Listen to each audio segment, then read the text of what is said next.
Welcome to my imaginationary love story world. ये sunshine का part 12 है। चलिए स्टोरी को शुरू करते हैं। भांगी ये बोल के विंग के पीछे चला गया और वेंकी और जंग एक दूसरे में खो चुके थे। अब वो अपनी शादी के बारे में बातें करना शुरू की थे। तो भांग जाएगा विंग ने कहा, भांग जी मुझे नहीं जाना है ना, इतनी अच्छी तो लाइफ चल रही है और क्या चाहिए। तो भांग जी विंग को पीछे से करता है और कहता है, जस्ट इमेजिन विंग, मैं अगर नहीं रहूँगा तो तुम्हें तो आया। तो भांग जी मन के इतना बोलने से विंग चिढ़ गया था और उसने कहा, क्यों नहीं रहोगे, कहाँ जाने वाले हो। तो भांगी ना, रिलैक्स, देखो लाइफ में बहुत सारी चीज़ें होती है कि नहीं। अगर एक्सीडेंट वगैरह भी हो गया मेरे साथ तो तुम क्या करोगे विंग, सोचो कभी मेरा हाथ काम करना बंद हो गया तो विंग ने कहा, भांग जी। तो भांग जी ने कहा, भी प्रैक्टिकल विंग, तो मेरा अच्छे खासे अर्निंग के सोर्स आने चाहिए, ठीक है। तो वही ना, पर मुझे पढ़ाई करनी पड़ेगी। तो वांग जी ने कहा, हाँ पढ़ाई करनी पड़ेगी, बिना डिग्री और सर्टिफिकेट के तुम कहाँ पर नौकरी करने वाले हो। तो ये सुनने के बाद विंग ने गहरी सांस लिया और कहा, ठीक है तुम्हारे कहने पे मैं पढ़ाई कर लूँगा, पर घर से। तो ये सुनने के बाद वांग जी ने कहा, ठीक है तुम घर से पढ़ाई कर लो, मैं बात कर लूँगा तुम्हारे जहाँ पे एडमिशन होगा।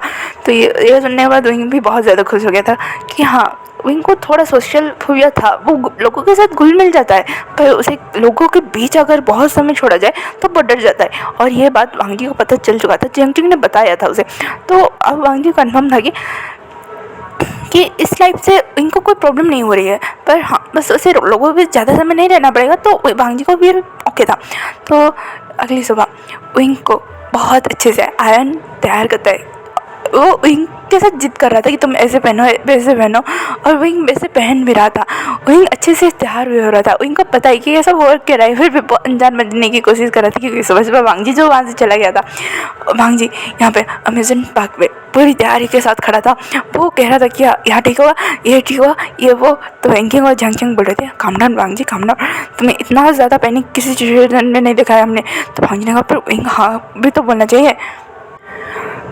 तो सबने वांग जी को काम डाउन कराया और वांग जी विंग बांध पे आयरन के साथ पहुंच गया था। विंग ने कहा, तुम रेडी हो वांग जी। तो वांग जी ने कहा, मैं क्यों बोला। तो वांग जी ने कहा, मिस्टर अक्रुल सडुल लान वांग जी, तुम मुझे प्रपोज करने वाले हो तो अच्छे से लाइन पिकअप करना, वरना मैं नहीं हाँ बोलने वाला।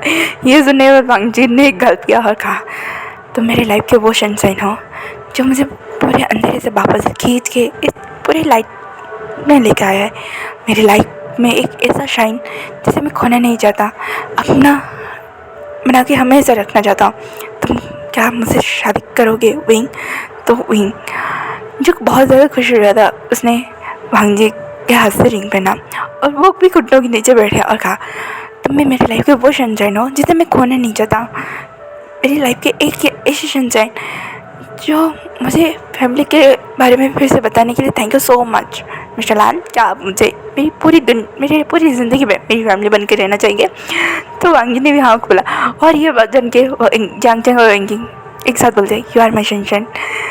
तो आयन में कहता, you all are my sunshine. ये के सारे हंसते हैं। और यहाँ से पूरे 2 हफ्ते के बाद वेंकिंग और विंग एक साथ में शादी करने वाले थे। पूरे ग्रैंड में नहीं, पर हाँ जितने वो जान पहचान के थे वहाँ पे मौजूद थे, और उन चारों की शादी के साक्षी बन रहे थे। आयन जो बहुत खुश था, उसने एक लंबा बड़ा स्पीच तैयार के रखा था और वो पढ़े जा रहा था। वांग जी और विंग कह रहे थे, आज हमारी शादी होने देगा, क्योंकि वेंकिंग और झांगचिंग की शादी पहले हो चुकी थी। वो उसने वहाँ पे भी आयन ने अच्छा कैसे स्पीच तैयार किया था। हाँ वो ज़्यादा लंबा नहीं था, 15 मिनट का था, पर वांग जी और विंग के उसने जो मैरिज स्पीच तैयार किया था वो कम से कम आधे घंटे चल रहा था। विंग और वांग जी एक दूसरे को देख के बता रहे थे कि आज शादी होगी। तो तभी प्रश्न ने कहा, बेबी आपका हो गया। तो बेबी ने कहा, अभी एक लाइन में और बचाए और कह रहा था, आप दोनों मेरे प्यारे से क्यूट अंकल का जो आप प्यारे से शादी के बंधन में बनने वाले हैं, प्लीज़ मुझे भी एक छोटा भाई और छोटी बहन दीजिए, जिसके साथ मैं खेल सकूँ, जिसके साथ मैं बिजी हो सकूँ, और मैं जिसके साथ बिजी होकर आप दोनों को परेशान ना करूँ। ये बात सुन के वहाँ पे जितने सारे लोग थे वो सारे लोग ऐसे हंस रहे थे, उनके हंसी का कोई ठिकाना नहीं था। पर विंग और वांग जी एक दूसरे को देखते, वो आयन के पास धीरे से आते और बोलते, ऐसा नहीं हो सकता है। जाने का कोई बात नहीं, आप अडोप्ट कर लेना, ठीक है। तो ये सुनने के बाद हिंग और वांगजी एक दूसरे को देखते हैं। अभी तक उन्होंने बच्चों के बारे में कुछ सोचा नहीं था कि उन्हें अडॉप्ट करना है, पर आयन उनके लिए है। तो विंग ने कहा क्यों आप हमारे बच्चे नहीं हो? तो आयन ने कहा आप दोनों का थोड़ा लाडला बड़ा बेटा हूँ, पर मुझे भी छोटी भाई छोटी बहन जो है अब एडॉप्शन के लिए अभी से फॉर्म फिलअप कर देना, ठीक है, शादी के बाद। ये सुनने के बाद विंग और भांजी मुस्कुराता है कि हाँ एक तरफ से वो दोनों कह सकते हैं मेंटली प्रिपेयर है किसी चीज़ को अपनाने के लिए अपने लाइफ में, पर इतनी बड़ी चीज़ होगी ये बात उन्होंने नहीं सोचा था। तो उन्होंने अपना सर हाँ में हिलाया और प्रश्न जब बोला कि आप दोनों शादी कर सकते हैं क्या अब, तो वांगजी और विंग ने अपना सर हाँ में हिलाया और उस प्रश्न का क्या मिस्टर लान वांगजी मिस्टर विशान को अपनी हस्बैंड के रूप में स्वीकार करते? तो वांगजी ने हाँ बोला था और विंग को भी सेम क्वेश्चन पूछा गया था, विशान क्या आप मिस्टर लान वांगजी को अपने हस्बैंड के रूप में स्वीकार करते हैं? तो विंग ने भी हाँ बोला था। और वहाँ पे मेरे जिन लोगों की लॉक हो चुकी थी और बहुत ना अपने घर, मतलब ये चारों कपल अब एक साथ रहने वाले थे। इन लोगों ने उस अपार्टमेंट को बेच दिया था बैंकिंग और जंगजंग में, आपने अपने अपार्टमेंट को बेच के एक अच्छा खासा बड़ा अपार्टमेंट ले लिया था। मतलब वो अब लैंड मेंशन में शिफ्ट हो चुके थे। अब उन्होंने जो अपार्टमेंट के पैसे थे अब वो खर्चे पर, मतलब लैंड मेंशन की जो फिर से वापस जाने में उन्होंने वो अपार्टमेंट के पैसों से वो सब कुछ किया था, क्योंकि हाँ यहाँ से जाने के बाद वो लैंड मेंशन से खंडर बन चुका था। खंडर नहीं, साफ सफाई की ज़रूरत है और सच में अब वो मेंशन लग रहा था, वो वापस आ चुके थे। भांजी जो पहले डर रहा था इन सब के बारे में कि वो इस मेंशन पे वापस आए या ना आए, पर हाँ वो वापस आना चाहता था क्योंकि उसकी यादें यही से शुरू हुई थी। बहुत ज़्यादा खुश था। वांगी ने विंग से बोला कि हम वो अपार्टमेंट नहीं बेचते हैं, उसमें बहुत सारी यादें। तो विंग ने कहा कि जंगजंग गगा और वैंकिंग गगा के वहाँ पे वैंकिंग के वहाँ पे यादें नहीं होगी क्या? फिर भी वो वहाँ पे मूव ऑन हो रहे, क्योंकि वांगी कुछ चीज़ों को वहाँ पे छोड़ना ही सही होगा। तो विंग ने ये बोल तो दिया था, पर उसे पता है कि वांगी वो उस अपार्टमेंट को नहीं छोड़ना चाहता है कि उनके बहुत सारी प्यारी प्यारी मोमेंट वहीं पर तो बीती थी। इसलिए विंग ने वो अपार्टमेंट जैसे तैसे करके खुद ही खरीद लिया था। वांगजी को ये बात पता नहीं थी और वैंकिंग और जंगजंग ने विंग की इसमें बहुत मदद की थी। ये जानने के बाद वांगजी ने कुछ रिएक्ट नहीं किया था कि हाँ ठीक है चलो। अब वो लैंड मेंशन में आ चुके थे। आयन जो अपने घर आके बहुत ज़्यादा खुश था, वो अपने कमरे में जाता है और कहता है गुड नाइट। मैं अपने घर आके बहुत खुश हुई है क्योंकि वो जाके सो जाता है और विंग को वांगजी अप्रोच करता है और जंगजंग को वैंकिंग और कहता है हमारे रूम्स। तो विंग ने कहा, वैंकी ने कहा तुम्हारे तो वैंकिंग बताइए, मैं तो अपने वाले को लेके ऊपर जा रहा हूँ। ये कि वो विंग को लेके ऊपर चला चुका था अपनी वेडिंग नाइट को सेलिब्रेट करेगा। और जंगजंग ने कहा वैंकिंग हमारा, तो वैंकिंग ने कहा वो वाला। ये कह के वो वहाँ से वैंकिंग जंगजंग से साथ वहाँ पे जा चुके थे अपने अपने वेडिंग नाइट को एंजॉय करने के लिए। अब सुबह के 9 बज चुके थे। वहाँ आयन बाहर आ चुका था, उसे बहुत रात हो चुकी थी, वो थक चुका था, वो बाहर आ चुका था। वहाँ पे एक ग्रैनी थी जो इन लोगों के लिए खाना वगैरह सर्वेंट वगैरह को मैनेज करने के लिए थे। वो आने के बाद आयन को ब्रेकफास्ट सर्व करते हैं। आयन के खाने के आधे घंटे के बाद ही वैंकिंग और जंगजंग रूम से बाहर आ चुके थे। पर हमारे वांगशन अपने रूम से बाहर निकले तब ना दोपहर हो चुका था। तब जाके जंगजंग और वैंकिंग को लगा कि नहीं बहुत अच्छा है कि उन दोनों को बाहर निकलना चाहिए। क्या कि ये लोग पूरे दिन और रात कमरे में बिताने वाले हैं क्या? ये सुनने के बाद ग्रैनी को भी हंसी आ चुकी थी क्योंकि ये कितने प्यारे हैं। तो आयन ने कहा पर अंकल और अंकल से क्या करे थे रूम में, इतना टाइम कौन लगाता है सोने की? मैं भी थका था पर देखो मैं यहाँ पे हूँ। तो वैंकिंग और जंगजंग आयन को क्या समझे। तो वैंकिंग ने कहा आयन तुम्हारा स्कूल दे रहा तुम स्कूल जा। मैं तो आयन ने कहा कौन सा स्कूल, मेरा आज छुट्टी है, मैं दिन भर आप दोनों के साथ मस्ती करूँगा। तो वैंकिंग ने कहा मस्ती, उसने अपने कमर को पकड़े रखा था क्योंकि उसकी कमर की लग चुकी थी। तो जंगजंग ने आयन तुम मेरे साथ खेल लो, आज तुम्हारे आन को थोड़ी सी रेस्ट दे दो ठीक है। तो जंगजंग के बोलने के बाद आयन ने कहा पता है मेरे मम्मा पापा भी ना हफ्ते में 2-3 बार पापा मम्मा को रेस्ट देते थे, पर क्यों आज तक पता नहीं चला, क्या आपको भी वैसी कोई इलनेस है? तो वैंकिंग ने कहा हाँ ऐसी ही इलनेस है। तो आयन ने कहा अच्छा तो फिर ठीक है, कहा चलो खेलते। ये के बाद उसने कहा नहीं अंकल चलो खेलते। ये कहने के बाद आयन जंग को बांध से लेके चला गया था खेलने के लिए, और विंकी थोड़ी सी तो समझ गई थी। उसने भांजी और विंकी के रूम में दरवाज़ा खटखटाया और कहा तुम दोनों बाहर निकलो, आयन तुम दोनों के बारे में पूछ रहा था। तो विंकी ने कहा विंकी बचाओ मुझे। उस कमरे से लिटरली विंकी चीखने की आवाज़ आ रही थी, क्योंकि भांजी नॉन स्टॉप उसके साथ वो सब कर रहा था। हाँ कभी कभी विंकी और भांजी थोड़ी देर के लिए रेस्ट रहते थे, और भांजी जब भी मतलब उसको फिर से एक्टिव पाता था तो वो विंकी तो फिर से वो सब करने लगता था। तो विंकी ऐसे बात सुनने के बाद विंकी ने भांजी उसे जाने भी दो। तो भांजी ने मैंने तो उसे छोड़ दिया है, बस मैं उसे कटल करके सो रहा हूँ। तो विंकी ने उसे फ्रेश करके नीचे ले आओ, ठीक है। ये कहने के बाद विंकी वहाँ से नीचे चले गई थी, और भांजी को घुरे जा रहा था। तो भांजी ने सॉरी ना विंकी, तो विंकी ने कहा मुझे छूना भी मत तुम 2 हफ्तों तक। तो भांजी ने ठीक है मैं आज। तो भांजी के पास सुने विंकी ने खबरदार मेरे पास भी तो आए। तो भांजी ने मुस्कुराया, उसके फॉरहेड पे किस किया, और विंकी अच्छा खासा फ्रेश करा के नीचे लेके आया। विंकी ने खाना खाया और आयन वापस आ चुका था। आयन ने कहा आप दोनों कितने लेजी पर्सन हो। तो ही ना हाँ बहुत ज़्यादा लेजी पर्सन, वो भांजी को घूरे जा रहा था। उसके बाद इन लोगों की लाइफ ऐसी चल रही थी। फिर कॉलेज में मतलब कॉलेज में एडमिशन ले चुका था, और अब वो घर से स्कूल मतलब होम कॉलेजिंग कर रहा था, होम स्टडी कर रहा था। और भांजी जो अपने आर्ट कले में फिर से अपने आर्ट की नुमाइश कर रहा था, और अच्छी खासी उसकी अर्निंग हो रही थी। यहाँ पे लैंड कॉर्पोरेशन भी बहुत अच्छे से 2-3-4 अच्छे खासे डील से उसकी साइन हो चुकी थी, और वो बहुत अच्छे मुकाम पे अब आ चुका था। पहले जैसे लैंड कंपनी एक जाना माना कंपनी हुआ करता था, वो वापस से वैसे ही ग्रो करने लगा था। इन सब चक्कर में 1 महीना गुजर चुका था, और इन दौरान विंकी को पता चलता है कि वो प्रेग्नेंट है। यह बात जानने के बाद पूरी फैमिली में जैसे खुशी सी बह गई, मतलब कहते हैं ना हैप्पीनेस अनलिमिटेड आ रही थी। वो सारे बहुत ज़्यादा खुश थे, और भांजी और विंकी तो बहुत ज़्यादा, क्योंकि हाँ विंकी के आयन के बाद एक और बच्चा घर पे आ रहा है, वो बहुत ज़्यादा खुश थे। तो अब विंकी की ज़्यादा केयर हो रही थी। विंकी अब ऑफिस जाने की ज़िद कर रही थी, तो भांजी ने कहा तुम 3 मंथ तक ऑफिस मत जाओ, उसके बाद जाना। अगर उसके बाद फिर 4 बन जाना, 6 मंथ के बाद वापस घर पे रख देना। तो विंकी ने कहा भाई हाँ अजीब ज़बरदस्ती हो रही है। तो जंगचंग ने कहा तुम घर से काम कर लो, वो इनके साथ रह लो। ये कहने के बाद विंकी में मान चुकी थी, क्योंकि हाँ अभी उन्हें कोई कहते ना खुशियाँ बहुत दिनों के बाद उनके दस्तक पे आई है, और उन्हें पता है उनकी लाइफ के अप एंड डाउन कैसे। तो यह जानने के बाद तो बैंकिंग थोड़ा सावधान हो रही थी। बैंकिंग क्या सारे लोग बैंकिंग को लेकर ज़्यादा प्रोटेक्टिव हो रहे थे। आया नहीं वह नहीं बहुत ज़्यादा प्रोटेक्टिव हो रहा था, वो सारे बैंकिंग की ध्यान रख रहे थे। और वहीं जो सिम्टम बैंकिंग को हो रहे थे वो सिम्टम विंग को भी हो रहे थे। तो विंग ने जब ये बात विंकिंग को बताया तो विंकी ने कहा ऐसा होता है विंग, तुम थोड़ा मदरली फिगर हो ना, तुम्हें देख के लगता है कि तुम बच्चों के साथ बहुत ज़्यादा अटैचमेंट रखते हो और मदर वाला रखते हो, तो होता होगा।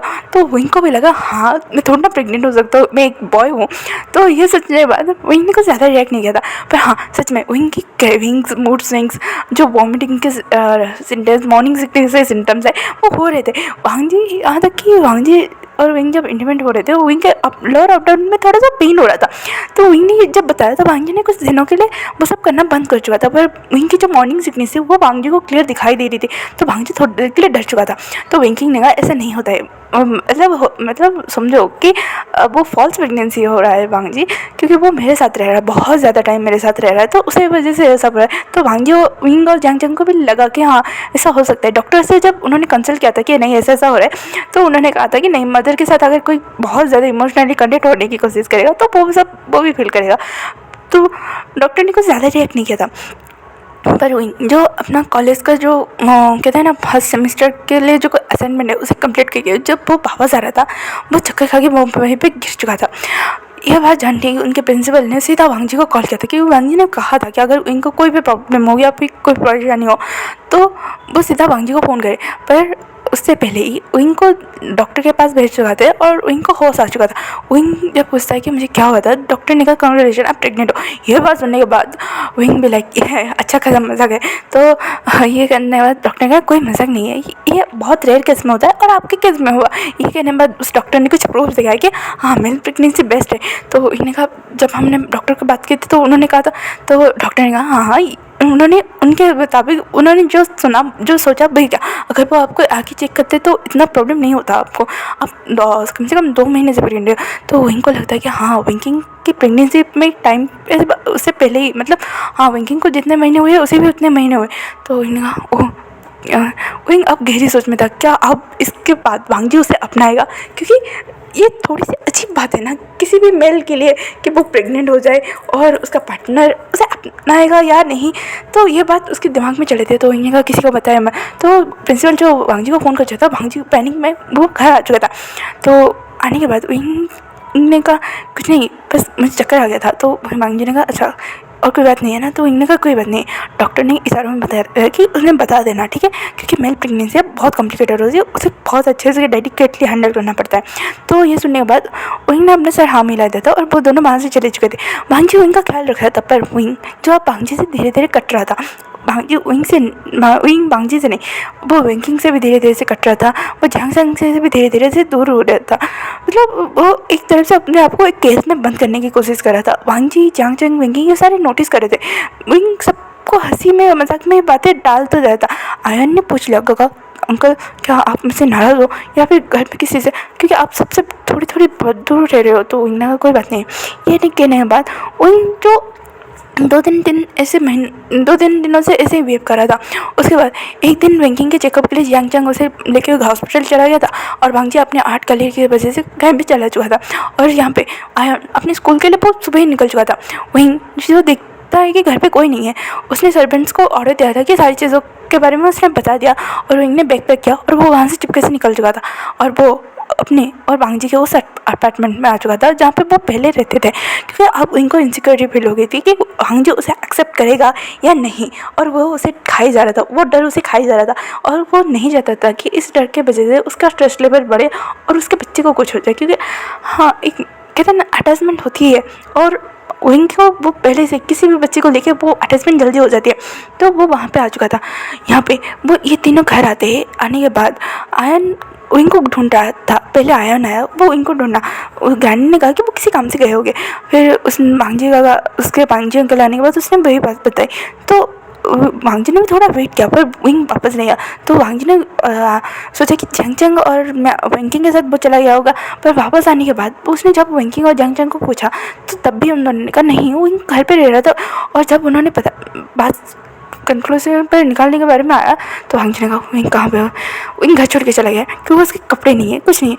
ये बात जानने के बाद सारों मतलब सबको झटका लगा। आयन डर गया था। उसने कहा कि अंकल मेरे वजह से चल गए, क्या मैंने कुछ रुला दिया। तो वांगजी ने कहा नहीं आयन तुम्हारी वजह से नहीं, अंकल बस किसी बात को लेकर परेशान है और वो अकेले टाइम स्पेंड करना चाहता है, हम टाइम देंगे ना। तो आयन ने कहा ठीक है और तुम गुड बाय बन के बेटर हो गए ना। तो आयन ने कहा हाँ।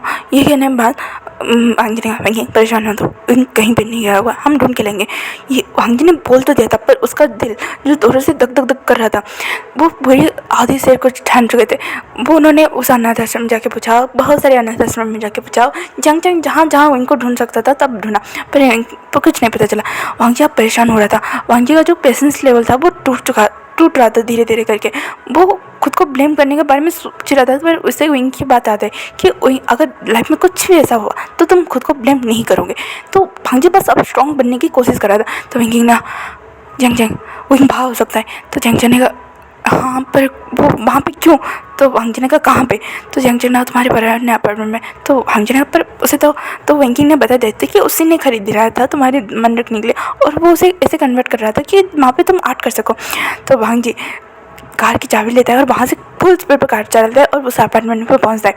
उसने विंकिंग ने उसे वहाँ की चाबी दे दी थी। उसने जब दरवाज़ा खोला उसने देखा कि विंग वहाँ के काउच पे रो रो के सो चुका है। वो एक पिलो को हक करके वो सो चुका था। तो वांगजी ने कहा विंग तुम यहाँ पे। वो कहने के बाद उसने विंग को कर करके वो वहीं पे सो गया था। विंग को जब होश आया उसे लगा किसने उसे वो हमले हक किया है। तो वो थोड़ा शौक था और वो बैठ गया और कहा वांगजी तुम क्यों आए। तो वांगजी ने कहा स्टूपिड ऐसे कौन जाता है। तो और तुम यहाँ पे क्या करो। ठीक है तुम यहाँ पे रहना था, तुम मुझे बता के आते, मुझे क्या घर पे सबको बता के आते क्या हुआ है, तुम यहाँ पे क्यों आए हो। तुम मैं देख रहा हूँ तुम कुछ हुआ है, क्या हुई, तुम्हारी तबीयत ख़राब है, तुम कुछ हुआ है, तुम बोलो ना। इन्होंने कहा अगर तुमने जिससे प्यार किया, अगर तुमने मुझसे प्यार किया, अगर मैं वैसा ना हूँ, मैं किसी और की तरह हूँ, किसी और मतलब तो वांग जी ने कहा विंग तुम अगर मॉन्स्टर भी हो तब भी तुम मेरी विंग हो जिससे मैंने प्यार किया है, मेरी लाइफ के सनशाइन हो, तो क्या हुआ आप बताओगे? तो विंग ने कहा मैं प्रेग्नेंट हूँ। तो ये सुनने के बाद वांग जी ने कहा व्हाट? तो विंग ने कहा मैं प्रेग्नेंट हूँ वांग जी, और मुझे नहीं पता ये कैसे, पर डॉक्टर ने कहा ये होता है, मेल प्रेगनेंसी होती है पर मेरे साथ। तो वांग जी ने कहा कि तुम्हें बेबी नहीं चाहिए? तो विंग ने कहा बात ऐसी नहीं है, मुझे लगा तुम्हें नहीं चाहिए क्योंकि वो। तो वांग जी ने कहा विंग विंग ध्यान से सुनो, पहली बात वो बेबी हमारा है, दूसरी बात मैं क्यों नहीं चाहूँगा विंग का हर एक पार्ट सिर्फ मेरा है, विंग का हर एक उससे अंदर से एक हर अंग वो सब मेरे है, तो मैं उसे क्यों ना प्यार करूँ, पहली बात। और दूसरी बात तुम्हें ऐसी गलत फैमिली क्यों हो गए? तो विंग रोते बोलता मुझे नहीं पता, मुझे लगा तुम मुझे सच में मॉन्स्टर समझोगे और मुझसे दूर चले जाओगे। तो भांग जी को अब समझ आ रहा था कि इसकी प्रेगनेंसी के हार्मोन के चक्कर में ये सब सारे कंफ्यूजन हो गए। तो उसने वांग जी ने विंग को उठाया, कार में बिठाया, उसके लगेज को रखा और उसने एक बार उस अपार्टमेंट को देखा और कहा थैंक यू सो मच, मुझे इतनी सारी खुशियाँ देने के लिए। उसके बाद वो घर आया, आने के बाद इनको जंगचन डांटने लगा था। तो वांग जी ने उसे डांटो मत, वो प्रेग्नेंट है। ये सुनने का जंगचन ने क्या है वो? तो विंग ने कहा वो प्रेग्नेंट है, पर कैसे? तो विंग ने कहा ये एक नंबर का बेस्ट है जिसने मुझे प्रेग्नेंट बना दिया, एक मेल को प्रेग्नेंट बना दिया। तो जंग और विंग की बातें सुनने के बाद उनकी हंसी नहीं रुक रही थी। आया ने कहा क्या अंकल प्रेग्नेंट है? वाह। तो आज का पार्ट यही होगा, तो मतलब फिर मिलेंगे कल के पार्ट में। Thank you for watching. Comment करो, लाइक करो, शेयर करो, enjoy the story and background noise को इग्नोर करो क्योंकि मेरे घर के पीछे एक शादी है और उसकी वजह से इतने सारे आवाज़ आ रही है। तो एंजॉय द स्टोरी।